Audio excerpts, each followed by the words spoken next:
Olá, boa noite.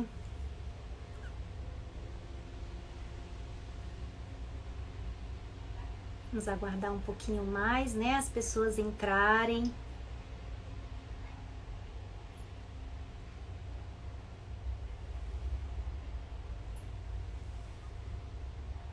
As pessoas estão entrando. Doutora Marcele. Marta Iracema. Olá, muito boa noite, né? Para quem não me conhece, né? Eu vou me apresentando aqui enquanto as pessoas vão entrando. Eu sou Adriana Silveira, eu sou diretora do Corpo Clínico do Nooba. Né? O Nooba é um grande grupo com uma grande equipe de otorrinolaringologistas. E esse mês de novembro nós estamos totalmente dentro da campanha do Novembro Laranja. E nós teremos uma série de lives, né, que acontecerão no decorrer dos próximos dias. E a primeira de todas as lives, né, não poderia deixar de ser com a grande idealizadora dessa campanha do Novembro Laranja. Né? Então, vamos ver se a doutora Tani já está aí. Doutora Tani Sanches, né? Ela é otorrinolaringologista, ela foi graduada e livre docente pela USP, fundadora e diretora do Instituto Gans Sanches, que é o primeiro centro latino-americano totalmente dedicado às pesquisas sobre zumbido e à divulgação cada vez maior desse tema. E, como eu já disse, é a grande idealizadora dessa campanha do Novembro Laranja.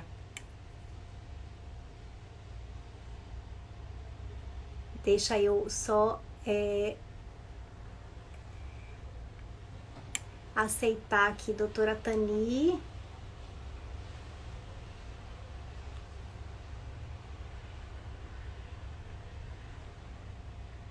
Não tô conseguindo te adicionar, Tani.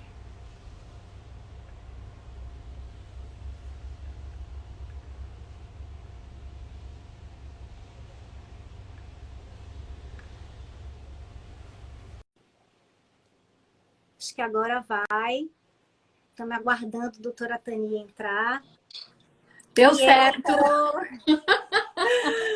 Tudo bem, querida? Enfim, tudo bem. Eu estava Tudo aqui te ótimo. apresentando, né, falando que você é a grande mentora de tudo isso, né? Tudo isso está acontecendo exatamente porque você começou isso, né, há muitos anos atrás, começou a pesquisar, estudar sobre zumbido, e a gente aqui se orgulha muito de você e adora o seu trabalho. E é exatamente por isso que você está aqui hoje, né? A gente quer saber como começou essa campanha do Novembro Laranja, né? Que tem ajudado tantas pessoas. E eu sei que o seu trabalho não é só nesse mês de novembro. Esse trabalho é um trabalho que é o ano inteiro, né? No seu grupo de apoio às pessoas com zumbido. Então, fala um pouquinho dessa campanha, né? Porque a gente tem aqui médicos, a gente tem aqui pacientes do Nooba, então nós queremos te Sim, ouvir. tá bom. Primeiro, deixa eu oficialmente te agradecer, né? Muita gratidão pelo convite, né? É muito gostoso estar aqui com uma médica que tem esse pensamento, né? Essa aceitação pelo zumbido, porque a gente sabe que, infelizmente, não são todos os otorrinos ainda, né, Adriana? Então, te agradeço muito por esse convite aí para a gente falar de médica para médica, englobando toda a plateia. Como que começou?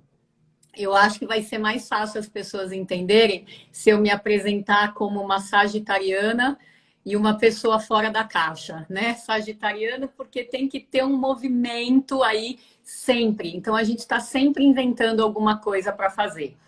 E a campanha Novembro Laranja nasceu com um nome que era Campanha Nacional de Alerta ao Zumbido. Ai, a gente fez aqui em São Paulo, inicialmente, em parques, em praças, em lugares públicos abertos, fazendo divulgação, né? E daí ela foi crescendo aos pouquinhos, lógico, como tudo, porque o zumbido não tem apelo, né? Se você pensar, as campanhas sobre problemas de saúde que tem risco de morte tem muito mais apelo de apoio de apoiadores, patrocinadores, da mídia, etc. Zumbido não é o caso, né? Então é quem sofre e quem se interessa pelo tratamento que faz a diferença. Não tem grandes mídias aí envolvidas. Então a gente começou pequeno, como tudo, foi crescendo aos poucos. Em 2012 a gente resolveu batizar a campanha de Novembro Laranja, porque eu sempre fui super fã do Outubro Rosa, né? E ainda hoje eu penso, um dia eu quero chegar lá, né, com o Novembro Laranja. Mas foi isso, foi uma ideia, foi crescendo aos poucos, com a ajuda de várias pessoas, né? E em 2017, a gente, embaixo desse guarda-chuva do Novembro Laranja, né, do zumbido como um sintoma rejeitado, entre aspas, pela própria otorrinolaringologia, a gente resolveu abraçar também dois outros sintomas igualmente rejeitados, que são a misofonia e a hiperacusia, né? Então, assim nasceu a campanha que virou Novembro Laranja, que deixou de ser só zumbido e hoje engloba as hipersensibilidades auditivas também. Nos últimos 3 anos, nós fizemos vídeos e dicas de profissionais para quem sofre, e esse ano em particular, em alinhamento com a nossa publicação científica inédita, né, sobre os primeiros casos de cura de zumbido, a gente decidiu mudar a estratégia e fazer o Novembro Laranja de paciente para paciente, de ex-paciente, né, ex-portador de zumbido, para quem sofre. Então, mostrando os casos de cura, alguns dos casos de cura, para que as pessoas possam ter outra noção. Não sou eu falando, são os próprios pacientes falando. Então, com isso, a gente acredita que a credibilidade, o crescimento da campanha vão deslanchar num outro nível. Assim, esperamos.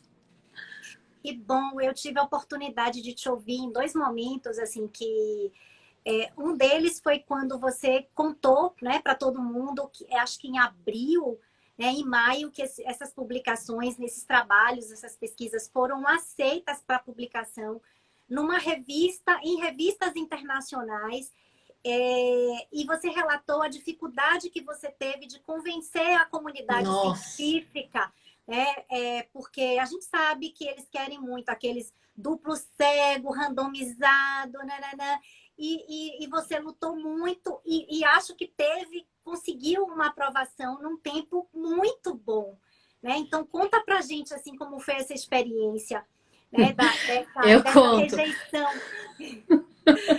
Eu adorei essa. Foi num tempo muito bom. Olha, muito bom não foi, não, viu? Porque só eu sei há quantos anos a gente está metida nisso para conseguir chegar num formato minimamente aceito pelo rigor da ciência, né? E como você bem falou, a ciência hoje em dia tem uma regra, né? Uma preferência de você publicar ensaios clínicos randomizados ou revisões sistemáticas, porque pela regra do jogo atual é o nível maior de credibilidade, tá? Só que eu sempre achei, por mais que eu já tivesse mergulhado na vida acadêmica aí há muitos anos atrás, eu sempre achei que a pesquisa não expressava direito o que se passava dentro de um consultório, dentro de um hospital das clínicas, né, que foi o meu berço. Porque são 2 metades, eu acho, 2 partes. Assim como uma moeda tem a cara e tem a coroa, e os 2 lados opostos fazem parte da moeda, hoje eu vejo claramente que a pesquisa é um lado e a parte clínica é outro lado, e os 2 são importantes, né? Então, o que aconteceu, Adriana, é que a gente foi vendo os casos de cura acontecer, e eu mesma me considero um caso de cura, sendo que o que você lê na literatura é completamente diferente. Então, como é que eu vou mergulhar de cabeça só na literatura se eu estou vendo acontecer, né, na frente? Então, foi uma luta realmente para, primeiro, encontrar as pessoas que se curaram, convencer a participar da pesquisa, dar entrevista para a gente, Se não fosse a resistência das pessoas... Você sabe como é pesquisa, né? Pense em Sim. qualquer pesquisa que se faz pelo telefone. Ah, eu não posso. Olha, me liga amanhã. E não sei. Se não fosse isso, a gente já estava com uns 200 casos, né? Mas a gente, de fato, recebeu alguns nãos, né? De pessoas que se curaram, mas não estavam a fim de dar a entrevista, né? Enfim, de qualquer jeito, chegando nos primeiros 80, foi questão da gente fazer análise estatística e mandar para publicação. A primeira vez ele foi rejeitado numa revista, tá? E daí eu incorporei a discussão desse trabalho, dessa pesquisa, convidei um colega da Alemanha para dar um outro olhar de neurofisiologia, e aí ele ficou, acho que, mais bem escrito. Os dados eram os mesmos e a maneira de apresentar foi diferente, né? E daí sim ele foi aprovado, então você puxou bem da memória, que foi em abril a aprovação, e daí a publicação foi no finzinho de julho desse ano, né? Contando a experiência aí dos primeiros 80 casos. Como essa pesquisa é a minha preciosidade, eu falei que eu vou levar isso adiante até mais pessoas estarem convencidas. Hoje a gente já está com 126 casos, né? Então rodou aí mais ou menos um ano desde que a gente mandou o trabalho a primeira vez e a gente já conseguiu mais 46 casos. Aliás, se alguém que estiver assistindo a gente tiver um caso de cura, eu estou sempre aberta a receber. Que bom, Tani. Isso é muito bom, porque eu sei que acho que o maior objetivo que está por trás dessa campanha, né? E eu sei que isso é muito forte em você, é exatamente quebrar esse paradigma que vem ainda perdurando ao longo de anos de que zumbido não tem cura, né? E não é o que a gente está vendo. Você tem, né? Você acabou de publicar uma série de relatos de pacientes que têm, né, a sua experiência de cura. E, inclusive, o que eu achei muito interessante assim, é o seu relato, né, da sua experiência com o zumbido. Você já trabalhava há 5 anos, eu acho, né, com Isso. pacientes com zumbido, quando o eu zumbido, tive o meu. você teve o seu, você vivenciou Isso. essa experiência.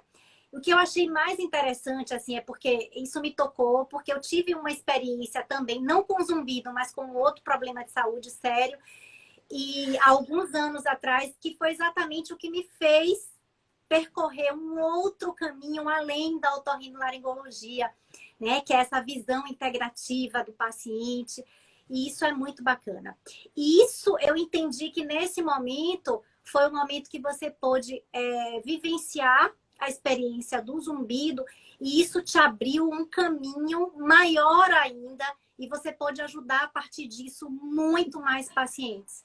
Com certeza, Adriana. Eu acho que quando a gente tem uma formação acadêmica, né, como eu tive aqui em São Paulo, você teve aí na Bahia, a gente aprende aquilo que está sendo passado para a gente pelos professores, pelos grandes mestres, pelos livros que a gente lê, os artigos. E por mais que seja bastante coisa, é muito limitado perante tudo que a gente precisa aprender para a vida, né? Porque o atendimento à vida, a experiência, isso nunca acaba, nunca acaba. A gente está sempre aprendendo, né? Mas o que eu vi ao longo do tempo e que me fez abraçar essa questão do zumbido é que eu acho que eu tenho muito, muito forte dentro de mim um negócio de defensora dos fracos e oprimidos, entendeu? Acho que eu tenho muito isso. A residência inteira eu enxerguei essa dificuldade que os próprios mestres tinham de lidar com o zumbido.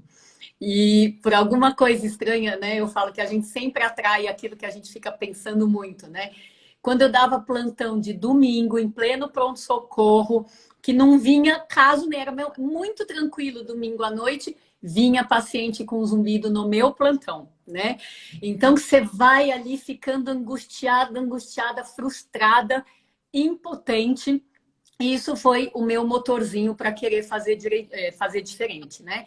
Mas a gente tem que arriscar um caminho que era empírico na minha época, né? E o que eu acho que foi super frustrante? Quando você tem um resultado bom de alguma coisa para mostrar, as pessoas fazem assim, ó, não quero ver esse negócio. É diferente do que eu estou acostumado.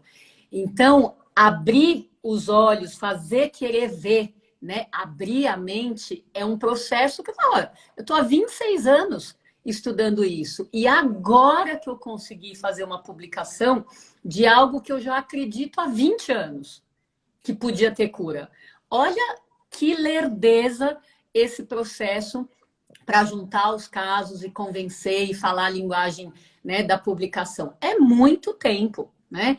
Então, se não fosse essa resistência dos próprios profissionais de saúde e do público, né, eu acho que a gente já estava anos-luz na frente se dependesse só da minha vontade, mas não depende, né? Enfim, de qualquer jeito, desculpa, só para terminar.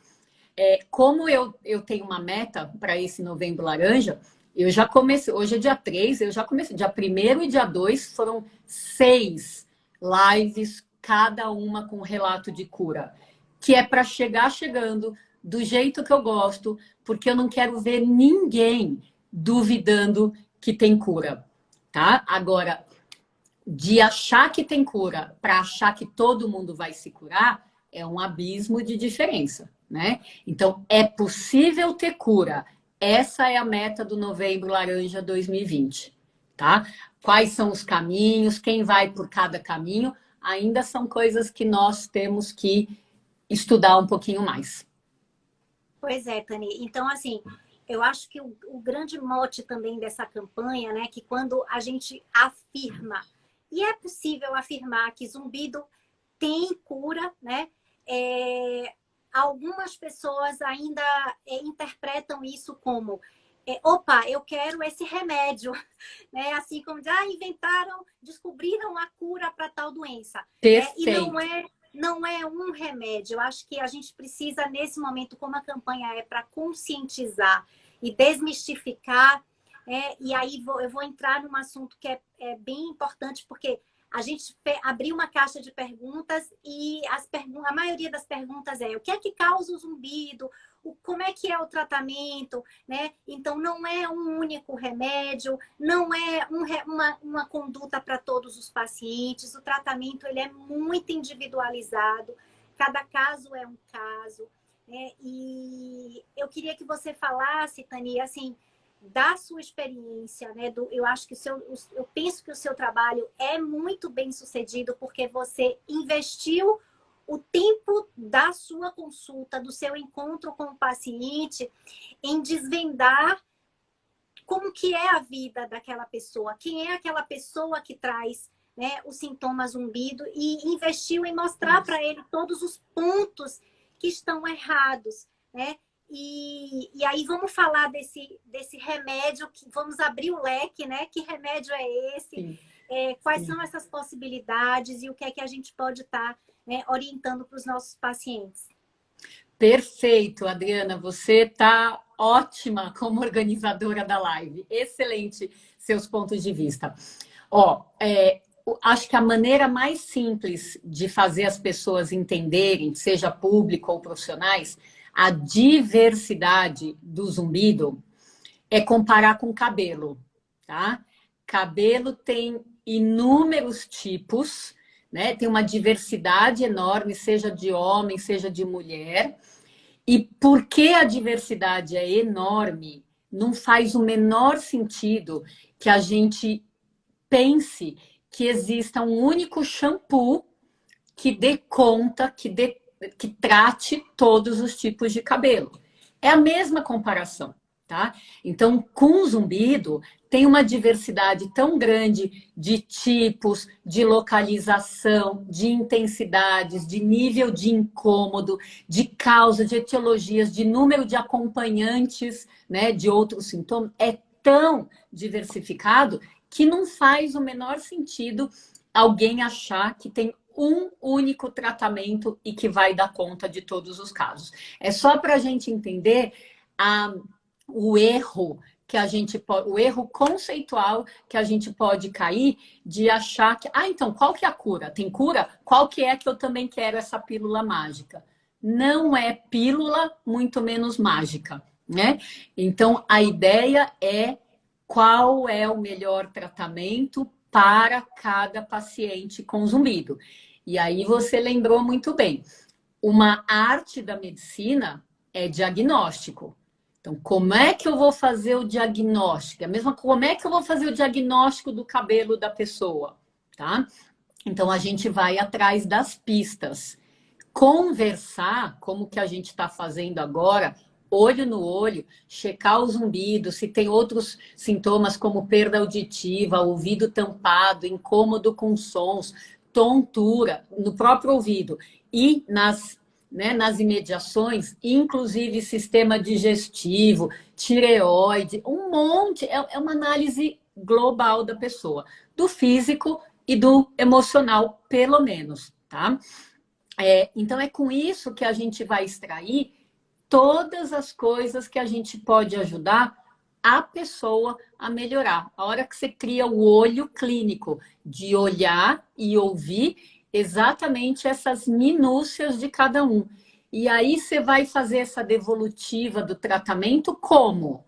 Direcionando para aquelas suspeitas que você teve em cada paciente. Então, hoje, ao longo do tempo, Adriana, é muito difícil eu terminar uma consulta do jeito que eu gosto e ficar com uma hipótese só. Esse zumbido é trauma acústico. Eu fazia isso antes.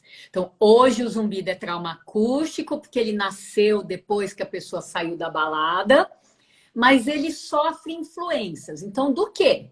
Influências do emocional, influências alimentares, influências de contratura muscular. Então, é o trauma acústico mais o metabólico. Então, trauma acústico mais o muscular. E aí, com essas hipóteses, eu vou fazer essa criação do tratamento personalizado. Então, para trauma acústico, o que eu faria? Para o metabólico, o que eu faria? E aí, assim, a primeira conduta, sai naturalmente. Tá? Então, a ideia não é como é que você trata, a ideia é como é que a gente raciocina para chegar nas hipóteses diagnósticas, porque daí o tratamento flui com essa lógica, com essa coerência. Deu para entender? Deu, perfeito. E é importante lembrar, Tani, que a gente faz o diagnóstico, a gente traça o plano de tratamento, mas tem uma parte, né, que depende do paciente. Ele precisa fazer a decisão de mudar, né? Às vezes é preciso mudar todo um estilo de vida, né? Alimentação, hábitos. E essa parte depende muito da motivação que o paciente tem para mudar. Então, é muito importante essa conscientização que realmente não tem pílula mágica. E já que você falou do metabólico, né, e a gente vai ter outras lives, né, enfatizando o zumbido, não nessa parte metabólica, eu queria aproveitar e falar um pouquinho, né, já que você falou de sistema digestivo, da parte metabólica, e é um ponto que eu percebo na minha experiência clínica que os pacientes ainda têm dificuldades, principalmente quando a gente investiga a questão dos doces. Então, mas eu não faço abuso de doce. Mas quando a gente vai ver, você não come doce, mas vamos checar o que é que você come. Sim. E aí, quando a gente vai ver, tem uma lista de outros alimentos, né, disfarçados de doce, que lá no final da cadeia digestiva vai se transformar em glicose, né, essa onda dos industrializados, e isso realmente, se a gente acreditar somente naquela não como doces, a gente não consegue chegar no fundo e encontrar aquela alteração que a gente tanto precisa modificar, né? E com certeza. E você falou assim da saúde digestiva. E eu já tive a oportunidade também de escutar e ver que você investiga a fundo essa questão da saúde, do ritmo intestinal, né? Como que é esse ritmo intestinal, como que está essa microbiota intestinal. E é uma das primeiras coisas que eu faço, né, no meu atendimento, na minha consulta, é ver, checar isso, porque muitos problemas metabólicos vêm a partir de um desequilíbrio da microbiota intestinal. Então, eu achei maravilhoso isso, porque às vezes até os meus colegas dizem, ah, mas você é louca, né? Você, lá vem a louca da microbiota intestinal, né? Querendo mudar a alimentação das pessoas. E não é isso. E eu queria que você relatasse essa experiência que você tem, né, com os seus pacientes, no sentido de também investigar a saúde intestinal, quanto que isso influencia na geração ou na potencialização do zumbido. Perfeito, Adriana. Eu vou tomar o seu partido, porque você sabe que quando qualquer pessoa que faz um negócio diferente já é rotulada de louca. Então eu já tenho esse rótulo há décadas, eu já estou acostumada com ele. Ó, entra por aqui, sai por aqui. Então, de fato, você está coberta de razão, né? Eu acho que principalmente quando a gente se atreve a cuidar de um sintoma que é rejeitado pela medicina, que ninguém investe, que o paciente sofre e ele cobra de você resultado, porque ele quer melhorar a qualidade de vida, ou a gente abre a cabeça, ou a gente vai ficar na mesmice, né? E a minha cabeça, felizmente, sempre foi aberta. Então, há muito tempo, a gente já desconfiava que jejum, que abuso de cafeína e que a ingesta de doces faziam, ou podiam fazer o zumbido aparecer, ou se ele aparecesse, por exemplo, por um trauma acústico, que podia fazer o zumbido subir, ter picos, oscilações, que pela doença de base ele não subiria, tá? Mas, mais recentemente, com todas essas pesquisas que foram vindo, mostrando que existem neurônios na parede intestinal e que os neurônios intestinais ajudam a produzir a química cerebral, que o intestino é o segundo cérebro, que a gente achava que o cérebro mandava em tudo. Hoje o cérebro tem um chefe. Quer dizer, quem não entender que é importantíssimo olhar para o intestino para tudo, não é só para zumbido, é até para longevidade saudável, é para um monte de espinha no rosto, é para coisas, para coceira, para dor no joelho, para doenças autoimunes, é para tudo a gente precisa olhar para o intestino, né? Então, quem não entender isso vai ficar marcando passo, né? Eu até me atreveria, Adriana, se você me permitir, a gente pergunta para a plateia aqui. Eu vou fazer umas perguntas e daí, se vocês se encaixarem no perfil, só levanta a mão, põe a mãozinha ou um negócio assim, não precisa nem dar detalhes, só. Quem aí que está ouvindo a gente, independente de ter zumbido ou não ter, sei lá, o sintoma que for, quem aí acha que tem um intestino, né? A gente não está falando de refluxo de estômago agora. Então, é o intestino que é barulhento, tá? Então, blá, blá, blá, todo cheio de gases, que faz uns desconfortos, que prende com frequência, ou o contrário, solta com frequência. Cada hora tá de um jeito, tá? Então, gases, prisão de ventre ou o intestino que solta com frequência, tá? Só vai... Eu tô vendo aqui, Tani, você não tem limites, é? Jerônimo, meu caro, a gente só choca as pessoas se a gente for direto ao ponto, né? E, aliás, é quando elas ficam chocadas que a ficha cai. Olha quantas mãozinhas. Se a gente ficar aqui 1 minuto... E aí, ó. Então, e de todo mundo que está falando aí, que está se encaixando nas perguntas que eu estou fazendo, que são super simples, gente. São super simples. Se bobear, a maioria acha que é assim mesmo. É o normal. O meu normal é assim. Aí ferrou de vez, gente. Quando vocês decretam o meu normal é assim, cadê o estímulo para procurar ajuda? Tá? E a outra coisa que você falou, Adriana, a gente tem que ir a fundo nessa questão do açúcar e tal, né? O que eu tenho de paciente que, quando eu pergunto, você costuma comer doces? Eu falo assim, não, doce não, doutora. Só chocolate. né? E aí eu fico pensando, da onde que vem a ideia de que chocolate não é doce? Gente, pelo amor de Deus, chocolate é super doce, né? Então, olha quantas mãozinhas para cima deve ter tido pelo menos umas 20 pessoas aqui se encaixando nos Sim, sintomas. Então, quando a gente não tem uma boa saúde intestinal, principalmente hoje eu fico pensando no intestino preso, nessas intolerâncias, nesses gases. E para alguns pacientes, eu tenho comparado o intestino com o guardião da fronteira. O que, que o guardião da fronteira faz? É ele que define quem vai passar e quem vai barrar. Não é isso? É isso que um guardião da fronteira faz. Então, imagina o intestino como guardião entre o que vai para as fezes, vai ser mandado embora do corpo, e o que vai voltar para o sangue, tá? E quando esse intestino está inflamado por causa de coisas deliciosas que a gente come, mas que são um veneno, industrializados, farinha de trigo, né? As coisas com glúten, o próprio açúcar refinado, o leite. Gente, comer essas coisas gostosas, o prazer é só na boca.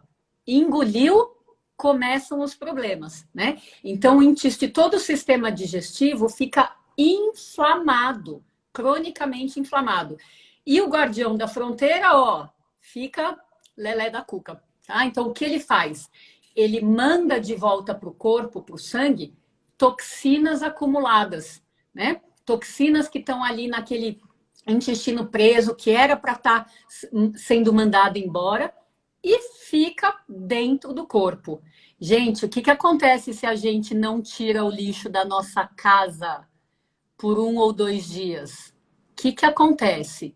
Eu estou aumentando o número de toxinas dentro da minha casa, tá? Fora o cheiro que está expressando toda uma decomposição, tá? Então, comparar o intestino, que tem que mandar o lixo embora, e tem que, então não pode ser um intestino preso, e de preferência sem gases, sem essa rejeição pelo que ele está recebendo de alimentos, né? Então, a ideia é que isso flua, o intestino flua no funcionamento dele, para que ele possa tirar o lixo e jogar toxina onde tem que jogar, que é fora da gente. Tá? Então, são assim, são explicações bem básicas que eu estou dando. A gente sabe que a coisa é mais complexa, mas que para todo mundo que está assistindo a live hoje, aí, ó, 134 pessoas, pelo menos que saiam com um mínimo de informação para ter motivação para fazer diferente. E mesmo que não tenha zumbido, né, que não tenha nenhum Isso. sintoma auditivo, que pense nisso como uma forma de melhorar a saúde como um todo e diminuir até a predisposição de algum dia, né, se houver uma predisposição, né, de ter uma perda auditiva por algum outro motivo, que a gente diminua essa chance, né, Tânia? Com certeza, Eu Adriana, acho com certeza. maravilhoso isso. Maravilhosa é a sua pergunta aí. É além dos sintomas auditivos. É para dormir bem, para dormir melhor, para emocionalmente se equilibrar melhor, né? Hoje os médicos integrativos, por exemplo, os psiquiatras com a formação mais integrativa, eles não vão tratar ansiedade e depressão só com remédio. Eles vão no intestino também, eles vão melhorar a alimentação. Se uma pessoa quer dormir melhor, vale a pena melhorar a alimentação ao invés de buscar só o remédio para dormir. Então, quando a gente vai consertando a base, vários sintomas do corpo podem ir melhorando, podem melhorar aos poucos, né? Inclusive até hipertensão arterial. Eu tenho visto Com que os certeza. pacientes têm conseguido melhorar bastante, né, os níveis pressóricos, mudando a alimentação. E não é só pelo baixo consumo de sódio, é por uma mudança global e realmente eu acho essa ideia assim fantástica.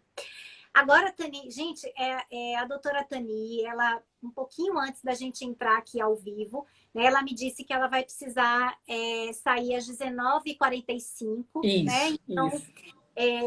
por um motivo particular, bem Sim. plausível. E a Uhum. gente já está assim, super agradecido, né? Eu estou maravilhada com essa conversa, de poder estar difundindo isso. E aí eu queria compartilhar com você uma experiência que você deve ter vivido, aliás, os médicos de uma maneira geral estão vivendo isso, mas particularmente com relação ao zumbido. A gente sabe que, graças a Deus, né, aproximadamente 80% das pessoas, elas lidam bem, né, com a questão do zumbido. Somente esses outros 20%, né, a gente vai abordar de uma forma mais delicada, porque eles vão ter incômodos maiores. Mas eu observei que, durante a pandemia, inclusive, ouvi e vi relatos de vários colegas, pacientes que já estavam numa curva de descensão, de decréscimo do zumbido, da percepção do zumbido, eles pioraram, né? Eles voltaram a perceber o zumbido de uma forma mais intensa e, lógico, a gente entende que tem a questão emocional. E aí eu queria que você compartilhasse a sua experiência também, né, nesse período de pandemia, de março para cá, que todos nós estamos vivendo. Perfeito, perfeito. Eu acho que fez a maior diferença na minha vida, né? O atendimento dos pacientes com zumbido a partir da pandemia. E olha que a gente já estava acostumado com casos graves, né? Mas aonde eu acho que a pandemia pegou pesado dentro de todas as possíveis causas de zumbido, né? Isso, vou excluir a Covid-19 em si, tá? Mas todo o contexto da pandemia. O medo do futuro, tá? Porque é um medo universal. E ele vai se manifestar no corpo aonde você é mais frágil, seja no estômago, na cabeça ou no ouvido, tá? Então, a recaída, ou então o começo de um zumbido puramente emocional, foi uma coisa bem interessante que a gente viu. Mas, além do medo, né, que se instalou principalmente ali em março e abril mesmo, né, e aí meu emprego e não sei o que e tal, antes de toda a adaptação que forçosamente as pessoas foram vivendo, então no começo acho que mais uma coisa emocional mesmo. Ao longo da pandemia, a gente notou um aumento de zumbidos oscilantes, que tinham muito a ver com o metabolismo que a gente já conversou, né? Aumento de carboidrato, porque é comida de conforto, não é um franguinho grelhado e alface que matam, né? Que preenchem, né? Então, realmente carboidrato. A questão da cervical, tá? Por um home office que não tem os móveis, não tem ergonomia de trabalho, né? O apertamento de dentes, que eu acho que é apenas uma das manifestações aí de tensão, né? Apertamento e a contratura cervical. Então, o zumbido somatosensorial, o zumbido emocional, o zumbido metabólico e mais para a segunda metade agora da pandemia para cá, a metade do tempo, a gente tem visto realmente mais gente se queixando por causa do fone de ouvido, que virou uma peça do vestuário, né? Seja para fazer home office, os calls, ou para jogar joguinho, né? Para fazer ouvir música, sair do tédio, etc., né? O homeschooling, etc. Então, eu acho que agora, passados 7, 8 meses de pandemia, eu diria que os zumbidos estão com causas multifatoriais na mesma pessoa, porque a pandemia mexeu em vários lados ao mesmo tempo. Perfeito. E já que, assim, entrando na questão das crianças e adolescentes, eu tenho percebido, né, que com cada vez mais frequência a presença do zumbido ou alguma intolerância a som nos adolescentes. E eu vi que você também publicou recentemente, né, casos de zumbido em adolescentes. E nós queremos te ouvir a respeito disso. E se você tem casos em crianças, se tem alguma peculiaridade, alguma particularidade nesse universo das crianças. Perfeito. A gente tem uma pesquisa que foi a tese de doutorado da doutora Cláudia Coelho, lá do Rio Grande do Sul. Ela entrevistou 500, eu fui orientadora dela, né? Ela entrevistou 506 crianças de 5 a 12 anos e o meu queixo quase caiu, Adriana, com o resultado dessa tese, né? Porque a gente não costuma receber criança no consultório com zumbido. Eu tenho uma meia dúzia, mas não é comum. Então, indo atrás dela nas escolas, fazendo entrevista, fazendo audiometria, a Cláudia viu que 37% de 506 crianças referiram zumbido, né? Aí foi tamanho choque que eu tive com essa informação. Eu falei, não é possível, não é possível, é um universo em paralelo, né? A gente criou uma pesquisa com adolescentes, porque eu pensei, bom, se criança tem um monte, adolescente que vive de fone de ouvido pendurado, provavelmente vai ter mais. Então, a gente fez uma pesquisa, uma outra, com 170 adolescentes de 11 a 17 anos, e aí eu desisti de ter queixo, né? Porque ele caiu de vez e ficou lá no chão. Porque perguntando para os adolescentes, 54,7% deles referiram que tinham zumbido no dia que a gente perguntou ou tinham tido 12 meses, num prazo de 12 meses antes da pesquisa. Então, 54,7% é muita coisa. É realmente mais do que os 37% das crianças. Só que com os adolescentes, Adriana, a gente fez um upgrade aí na nossa pesquisa, que foi colocar cada um deles dentro da cabina, na escola, montada na escola, fazer audiometria completa até 16 mil Hz, medir o zumbido de quem estava com o zumbido no dia, né? E medir o desconforto com sons, essa sensibilidade auditiva que você mencionou. Então, no dia que a gente foi, o flagrante de zumbido dentro da cabina foi 28,8%, ou seja, quase 30% dos adolescentes estavam com zumbido na hora que eu botei na cabina para testar, né? Os outros, né, para chegar nos 54,7%, os outros 25% mais ou menos tinham zumbido, mas não estavam com ele naquele momento do exame. Então, é um zumbido que vai e vem, que vai e vem, tá? Ou seja, se a gente pensar em 28, quase 30% de adolescentes com zumbido no flagrante do dia da pesquisa, aleatório, né? É muito mais do que o que a gente pensa que é para a população em geral, que não inclui adolescentes. Porque as pesquisas de zumbido oscilam entre 10%, 15% ali na Europa, e até 20% a 24% entre pesquisas dos Estados Unidos, da Suécia e aqui de São Paulo, 22%, né? Sem pensar em crianças e adolescentes. E quando a gente vai focar nos adolescentes, 28% com zumbido dentro da cabina, 54% dizendo que tem ou tiveram um zumbido, é muita coisa. Então, hoje, eu acho que adolescentes e crianças têm zumbido sim, e por algum motivo, eles não vinculam zumbido com problema, ou seja, não cai a ficha, tá? Tanto que muitas vezes eles falam, eu achei que era normal, que todo mundo tinha. Eu vou na balada, eu saio com zumbido, mas, né, normal. E não é normal coisa nenhuma. É um negócio comum, mas hoje, sair do zumbido, da balada com zumbido, ou do fone de ouvido e tá com zumbido, para mim é o primeiro sinal de sensibilidade auditiva. Ou seja, atenção.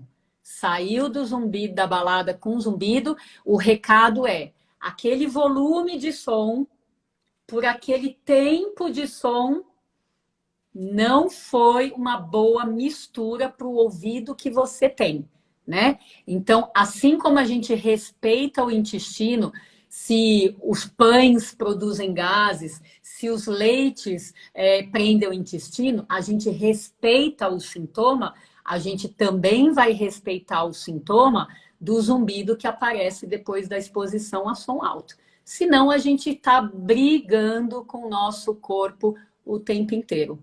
E essa é uma briga que a gente vai perder, tá? Quando a gente não respeita o que o corpo está querendo avisar para a gente.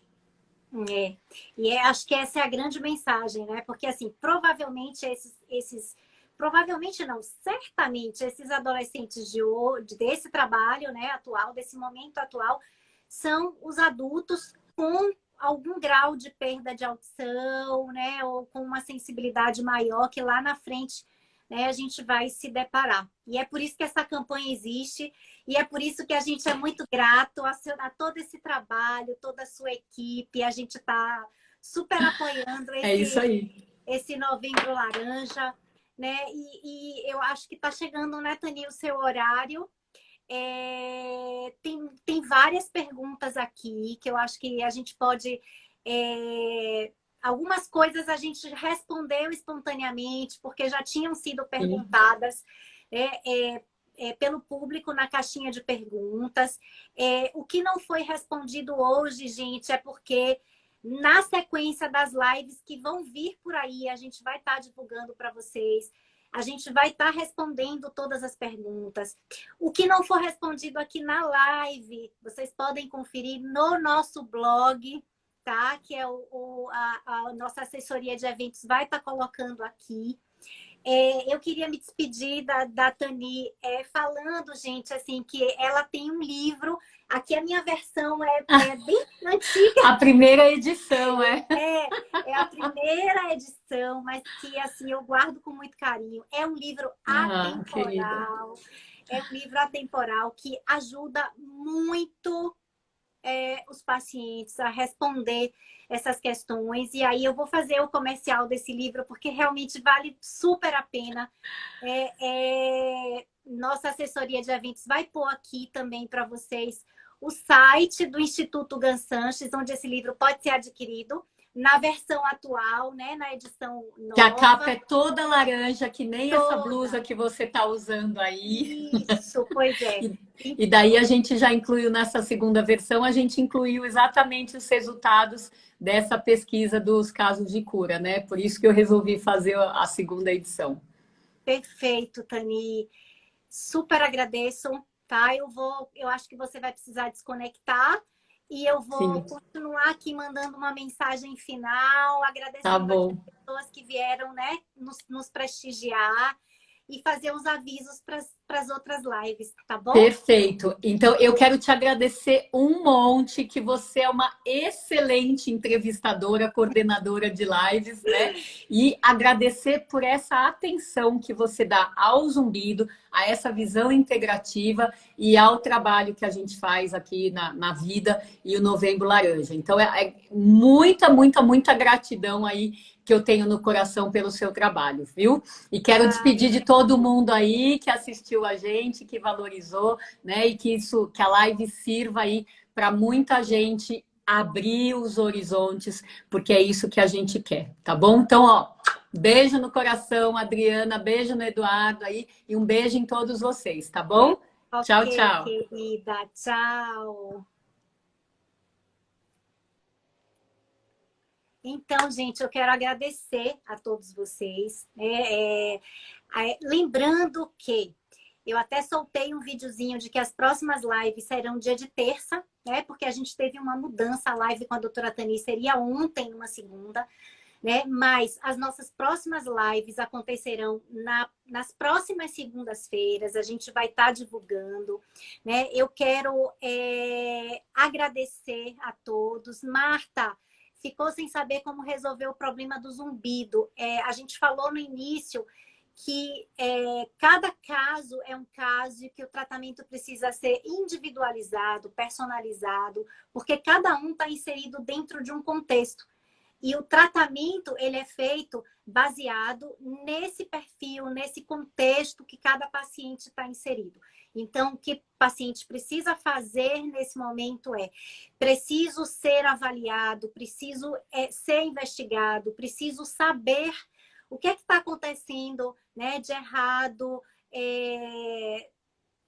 no trajeto do meu sistema auditivo, ou no meu sistema digestivo, ou no meu emocional, tá? E nas próximas lives a gente vai estar falando um pouquinho mais especificamente sobre cada tema. Eu agradeço principalmente quem está aqui, está representando todo o corpo clínico, né, do Nooba e visitem o nosso blog, o nosso site, porque lá tem vários textos que ao longo desse mês a nossa equipe está publicando, fazendo um esclarecimento a respeito do zumbido. E a minha mensagem principal, gente, é que vocês não se deixem abater por esse paradigma que tem o objetivo da campanha do Novembro Laranja é exatamente quebrar esse paradigma de que zumbido não tem cura. O zumbido tem cura, mas depende muito da gente, tanto da classe médica quanto dos pacientes, percorrerem esse objetivo de cura. E lembrando que a cura é um processo, né? E a minha mensagem principal é que se libertar do zumbido não significa que esse zumbido tem que sumir. Significa que quando você se liberta dele, você não permite que ele comande mais a sua vida, o seu sono, o seu humor, a sua alegria, né? E é exatamente esse objetivo que a gente quer passar para vocês, tá? Então, a gente anotou aqui todas as mensagens, tá? Obrigada, Adriana, obrigada, Tiago, Lidiane, Thelma, tá? Obrigada pelas mensagens, Marta Rejane, não perderei nenhuma live, isso mesmo, Marta, não perde nenhuma live, porque a gente vai estar trazendo profissionais muito especiais. É importante lembrar que não é só o médico otorrinolaringologista que atua no paciente com zumbido, tá? A gente precisa muito de uma equipe multidisciplinar, então a gente vai estar conversando com uma fisioterapeuta, a gente vai estar conversando com uma fonoaudióloga especializada na reabilitação de pacientes com zumbido, a gente vai estar conversando com uma grande psicóloga também que vai estar discutindo comigo e falando sobre os transtornos emocionais e o tratamento com a MDR, tá? Então, não percam, acompanhem as nossas divulgações. Mais uma vez, gratidão enorme pela presença de todos, pela participação de todos. E eu vou precisar encerrar, a gente vai, ao máximo, tentar salvar para poder divulgar isso no IGTV e vocês poderem até assistir novamente se quiserem. E quem não assistiu, né, a gente poder compartilhar, ok? Muito obrigada a todos de coração. Eu vou encerrar, gente. Boa noite.